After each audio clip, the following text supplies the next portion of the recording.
दादर माहीम परिसरात मोठ्या प्रमाणात अनधिकृत कबूतरखाने आहेत। मुंबईत कबूतरखान्यांची संख्या आणि कबूतर यांच्यात वाढ झाली आहे। मुंबईच्या दादर माहीम परिसरात मोठ्या प्रमाणात अनधिकृत कबूतरखाने वाढत चाललेत। पालिकेकडून दुर्लक्ष होत असल्यामुळे कबूतरखाना तर खरं कबुतरांना नागरिक दाणे टाकत आहेत, तर कबुतरांना दाणे टाकल्यास दंडात्मक कारवाई करणार असल्याचं पालिकेने इशारा दिलाय।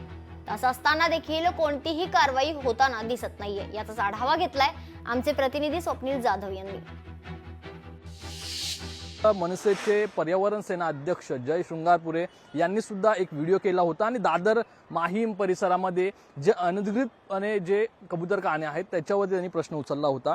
सर, खरं तर अनेक कबूतरखाने हे नव्याने निर्माण होत आहेत। कबुतरांमुळे रोग निर्माण होतोय, याची जाणीव सध्या लोकांना नाही। याची जनजागृती करण्यासाठी तुम्ही पुढाकार घेतलेला आहे आणि एकूण कशाप्रमाणे हा तुम्हाला रिस्पॉन्स मिळतो?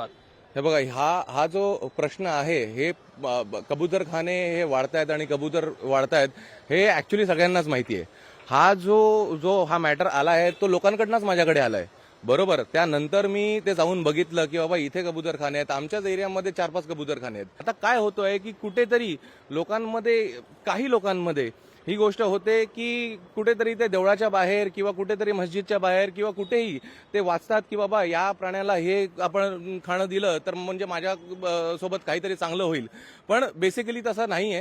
आपल्याला हे बघायला पाहिजे की प्रॅक्टिकल होणं खूप गरजेचं आहे आणि प्रॅक्टिकल होऊन हे विचार करणं गरजेचं आहे की बाबा हे आपणच थांबवू शकतो, बरोबर।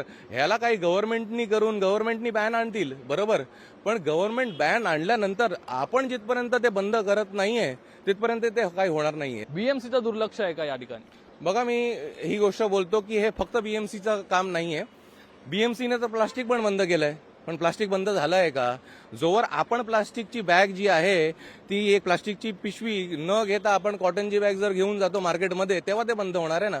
तसंच आपण जेव्हा या कबुतरांना फीड करणं बंद करू तेव्हा ते बंद होणार आहे। असं तुम्हाला वाटतं किंवा तुम्ही सुचवू शकता, बीएमसी असेल किंवा इतर प्रशासन असेल, काय उपाय केला पाहिजे? दुसरीकडे स्थलांतरित केलं पाहिजे? नक्की काय याच्यावरती अनेक उपाय असतील, काय सांगता येईल? तर तुम्ही फीडिंग बंद केली तर हे इथे राहणार नाही, हे त्यांच्या इकोसिस्टम मध्ये जाऊन राहतील। कबुतरांना खाणं घालण्यास आतापासूनच बंद केलं पाहिजे असं सुद्धा आवाहन त्यांच्याकडून करण्यात आलेलं आहे। कॅमेरा पर्सन विनीत पेडणेकर सह स्वप्नील जाधव, लोकशाही मराठी, मुंबई। लोकशाही मराठी, ऐका, पहा, जागरूक रहा।